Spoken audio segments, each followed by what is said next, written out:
Good evening. In this video, we will discuss about the direct and inverse variation. But before discussing that, first of all, we will see what does this variation mean. इस variation का मतलब क्या होता है? तो variation का मतलब होता है कि the change in the one quantity causes the change in the another quantity. मतलब एक quantity में अगर हम change करते हैं तो इसका effect दूसरी quantity में भी पड़ता है. That is called as a variation. एक की वजह से दूसरी भी vary कर रही है, change कर रही है. Suppose example लिया हमने suppose मैंने एक चॉकलेट खरीदी, तो एक चॉकलेट ली मैंने डेयरी मिल्क की, तो डेयरी मिल्क की एक चॉकलेट की कॉस्ट है 10 रुपीज़। फिर मुझे अपने फ्रेंड्स को भी शेयर करनी है, तो मैंने 10 चॉकलेट्स और ख़रीद ली। ठीक है, पहले मैंने एक चॉकलेट खरीदी, कॉस्ट थी 10 रुपीज़, फिर मैंने 10 चॉकलेट्स ले ली और 10 चॉकलेट्स की कॉस्ट जो थी वो नेचुरली इंक्रीज़ हो जाएगी। तो कितनी हो जाएगी? अगर एक चॉकलेट की कॉस्ट है 10 रुपीज़ तो 10 की हो जाएगी 100 रुपीज़। तो हमने क्या देखा यहाँ पे कि अगर हम एक क्वांटिटी, पहली क्वांटिटी क्या ली हमने? चॉकलेट। हमने चॉकलेट में अगर इंक्रीज़ किया तो दूसरी क्वांटिटी जो कि कॉस्ट थी उसमें भी ऑटोमेटिकली इंक्रीज़ हो गया। एक चॉकलेट की कॉस्ट 10 थी तो 10 चॉकलेट्स की कॉस्ट 100 रुपीज़ हो गई।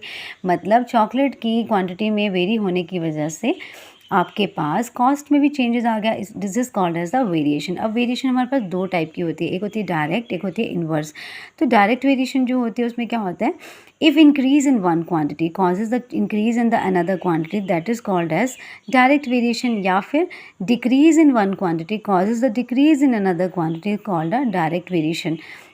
डायरेक्ट वेरिएशन का मतलब होता है कि अगर आपके पास सपोज़ दो क्वांटिटीज़ हैं, मान लो जैसे हमने एक चॉकलेट ली थी और एक कॉस्ट रुपीज़ लिए थे, तो अगर चॉकलेट की कॉस्ट इंक्रीज़ कर रही हूँ, अगर मैं चॉकलेट को इंक्रीज़ कर रही हूँ तो उसकी कॉस्ट भी इंक्रीज़ हो रही है। ठीक है, एक के इंक्रीज़ होने से दूसरी चीज़ भी इंक्रीज़ होती है, that is called as direct variation. या फिर एक के डिक्रीज़ होने से दूसरी चीज़ भी डिक्रीज़ हो रही है, तो that is called as a direct variation. अब इसका उल्टा होता है इन्वर्स वेरिएशन। इन्वर्स वेरिएशन होता है अ वेरिएशन अकर्स। इसका मतलब होता है कि जब हम एक जो क्वांटिटी है उसको इंक्रीज़ कर दें और दूसरी क्वांटिटी डिक्रीज़ हो जाए, मतलब एडवर्स इफेक्ट पड़ रहा है यहाँ पे। या फिर एक क्वांटिटी को डिक्रीज़ कर दें तो दूसरी इंक्रीज़ हो जाए, that is called as the inverse variation. अब ये जो आपके पास डायरेक्ट वेरिएशन है, इसका हमने एक एग्जाम्पल कंसिडर किया हुआ है। इसका एग्जाम्पल लिया हमने डायरेक्ट वेरिएशन का। डायरेक्ट वेरिएशन का एग्जाम्पल है सपोज़ पिज़्ज़ा और कॉस्ट। ठीक है, हमने पिज़्ज़ा का एग्जांपल ले लिया डायरेक्ट वेरिएशन के लिए।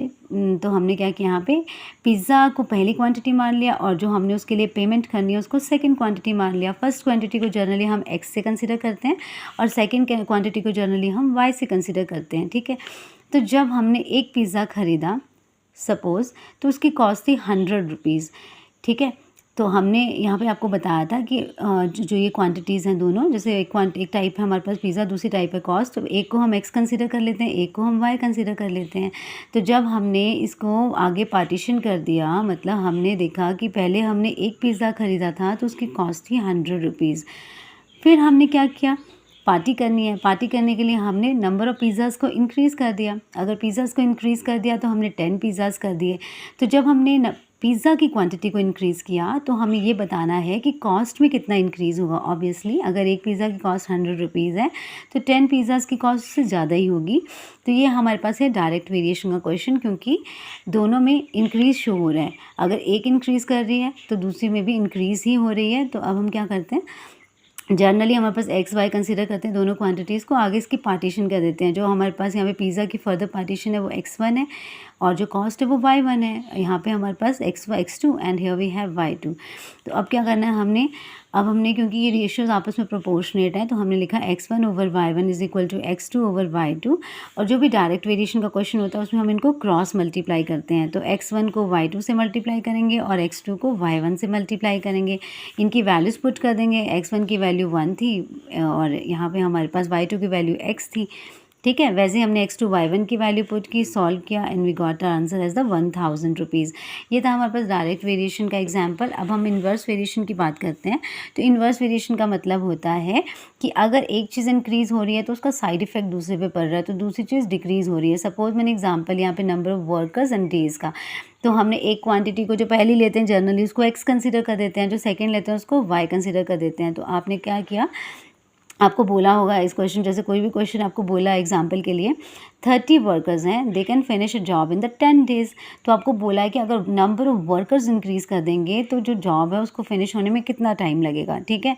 तो जब आपको पता है कि जब कम लोग हैं तो उनको ज़्यादा दिन लगेंगे काम करने ख़त्म करने में, और जब लोग इंक्रीज़ हो जाएंगे, वर्कर्स इंक्रीज़ हो जाएंगे तो उनको डेज़ कम हो जाएंगे।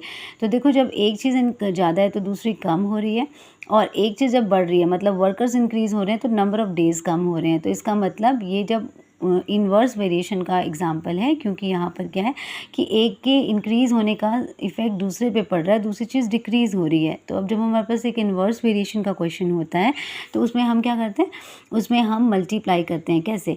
उसमें हम डायरेक्ट मल्टीप्लाई करते हैं। किसको? x1 को y1 से और x2 को y2 से, ठीक है। ये इन्वर्स वेरिएशन के लिए है कि हम डायरेक्ट मल्टीप्लाई करते हैं x1 को, जो हमारे पास पहली क्वांटिटी होती थी उसको सेकंड क्वांटिटी से, इज इक्वल टू जो यहाँ पे हमारे पास फर्स्ट क्वांटिटी है उसको सेकंड क्वांटिटी से। बस अब आपने क्या करना है, 13 की वैल्यूज़ पुट कर देनी है। उसके बाद 30 10 300, 15 टू x हो गया आपके पास 50x।